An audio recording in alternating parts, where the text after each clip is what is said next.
Baik, alhamdulillahirrahmanirrahim. Pemirsa, kita kembali di Damai Indonesiaku. Tibalah kita di segmen tanya jawab seperti tadi yang ditanyakan oleh jamaah kita tadi, bagaimana seorang mukmin yang tidak percaya kalamullah dan bagaimanakah sikap dari MUI sendiri. Kebetulan kita juga di tengah ada guru kita Kiai Asroni Am yang dari pihak MUI akan menjelaskan bagaimana fatwa. Nah, kita nih yang Yai Syarif dan juga Ustaz Solmed, Yai Asroni Am yang memberi fatwa. Kita berdua yang mendem nih berarti ya. Silakan Yai Asroni Am dulu. Betul Yai Asroni Am dulu. Terima kasih pemirsa TV One dan juga jamaah Masjid Al-Muhajirin rahimakumullah, para kiai, para asatidz.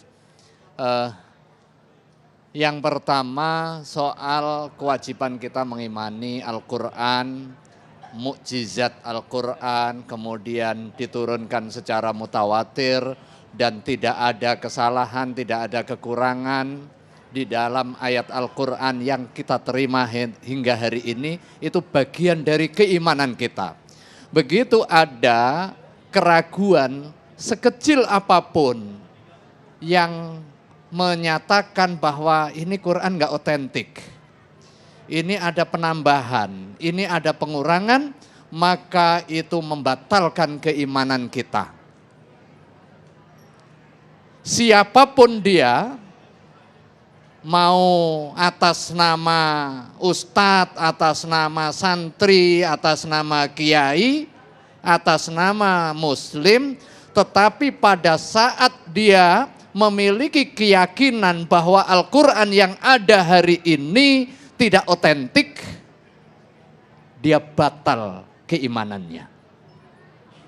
Apalagi kemudian dia menyerukan ajaran bahwa Al-Quran hari ini tidak otentik. Al-Quran hari ini ada pengurangan. Ada yang disimpan di tempat yang lain, yang hanya diberikan kepada kelompok-kelompok tertentu, maka dia telah masuk kepada penodaan agama. Wajib yang pertama istitabah. Apa itu istitabah? Harus bertaubat. Kalau dia masih pengen sebagai muslim, dia bertaubat. Bisa jadi keyakinan yang dia miliki atas dasar ketidaktahuan. Maka tugas kita mengajari, mengingatkan agar keyakinan itu kembali lurus sesuai dengan prinsip keimanan. Tetapi kalau tetap ngeyel, meyakini apa yang menjadi keyakinan yang salah tersebut, ngajak orang meyakini keyakinan yang salah, berarti dia masuk kena delik penodaan. Aparat keamanan masuk untuk dilakukan penindakan, jangan ditindak sendiri. Nah, kalau pendemin serahin aparat. Serahin aparat. Nah, kemudian yang kedua soal fenomena yang terakhir. Muncul viral yang kemudian menyebabkan kegaduhan. Itu sudah pasti menyebabkan ketidaktertiban sosial. Maka aparat sudah bisa masuk untuk menjamin ketertiban dan juga ketentraman masyarakat di dalam menjaga keyakinan keagamaan masyarakat. Tetapi kalau substansinya, posisi Majelis Ulama Indonesia hingga hari ini melakukan proses pengkajian dalam tim gabungan. Sudah berjalan, hari ini sudah mulai menghasilkan kesimpulan-kesimpulan, dan pekan kemarin sudah menetapkan fatwa. Salah satunya terkait dengan khatib perempuan. Itu sudah ditetapkan fatwanya bahwa khutbah di dalam aktivitas sholat Jumu'ah itu bagian dari rukun Jumu'ah yang harus dilakukan sesuai dengan syarat-syaratnya. Salah satu syarat sah di dalam aktivitas khutbah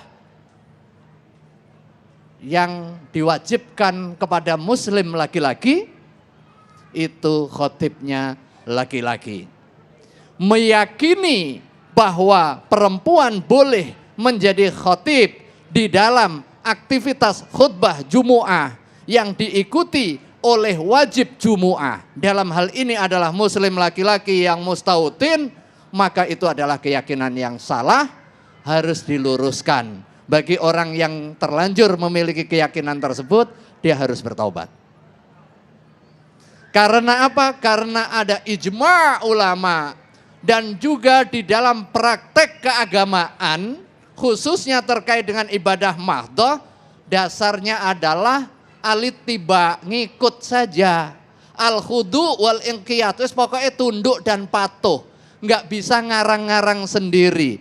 Sementara sejak zaman baginda Rasulullah SAW, zaman para sahabat, salafus soleh, tidak ada satupun praktek khutbah dilakukan oleh perempuan. Bukan berarti Islam mendiskriminasi, tidak.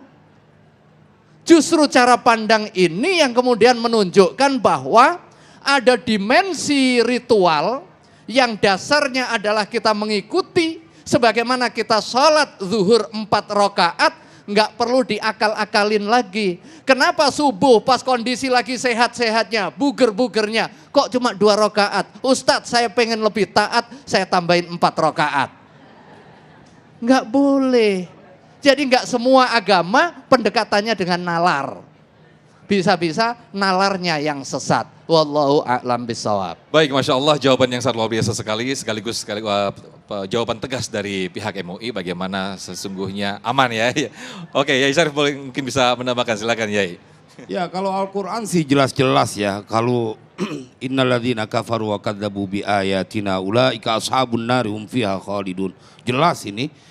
Jangan kata dia tidak beriman, tidak percaya dan meragukan, bahkan menyerukan orang supaya ragu. Dia berpaling saja sama Al-Quran. Berpaling nih, nggak ngamalin apa yang ada dalam Al-Quran. Maka jelas tuh Allah sampaikan dalam Al-Quran surat Toha. Hidupnya akan susah, keblangsak. Wa man a'rada an dzikri fa inna lahu ma'isyatan dongka. Ini kalau kita buka tafsir jalan lain, karena kita ngaji di pesantren, bahwa zikri di situ anil Quran. Maka dia akan mendapatkan kehidupan yang sempit, susah. Bukan cuman itu, wa nahsyurhu yaumal qiyamati a'ma, dan kami akan kumpulkan mereka nanti di yaumil qiyamah dalam keadaan buta.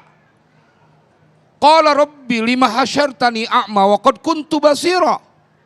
Kenapa kau kumpulkan kami dalam keadaan buta padahal dulu di dunia kami hidup? Qala kadzalika atatka ayatuna fanasitaha wa kadzalikal yauma tunsa. Ini orang yang beriman, dia meragukan, dia buat sendiri aja, dia berpaling. Itu resikonya tuh. Apalagi kemudian pimpinan pesantren mengatakan bahwa tidak lagi otentik itu Al-Quran. Cilaka tuh manusia. Dia sesat, menyesatkan. Waktunya Republik ini diselamatkan dari orang-orang yang menebarkan kegaduhan. Mudah-mudahan manfaat. Amin, amin, amin. Sedikit saja dari Ustaz Solmed mungkin tambahnya. Silakan Ustaz. Iya, cuman satu kalimatnya. Aman dan diamankan itu sudah. Kalau mau aman segera amankan. Karena bagaimanapun juga kita butuh konsentrasi penuh buat bangsa dan negeri ini. Terlalu habis waktu kita ini ngurusin yang begini-begini nih.